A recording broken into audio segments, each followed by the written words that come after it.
ഇങ്ങനെ പ്ലാന്റ് ആണ്. പിന്നെ നമുക്ക് പ്ലാന്റ് സെലക്ട് ചെയ്യണം. നമ്മൾ എന്താ എടുക്കുക?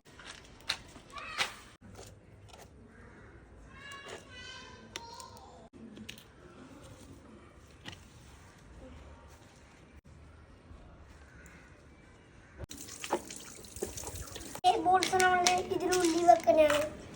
ഇപ്പം സെൽഫ് വാട്ടറിങ് പോട്ടാണ്. നമുക്ക് ഇത് ഉള്ളി ഇതിങ്ങനെ വെക്കാൻ പറ്റും. ഇത് ഉള്ളി ഇങ്ങനെ വെച്ചത്തില്ലേ, ഇതിലുള്ളി വെള്ളമില്ലേ, ഇതിൽ ഗ്രോ ആക്കും. അതാണ് ഇത് സെൽഫ് വാട്ടറിങ് പോട്ട് പോലെ ആക്ട് ആവാനാണ്. ഇത് നമ്മളുടെ വേറൊരു പോട്ടാണ്. ഇത് വെക്കണാണ് ഉള്ളി.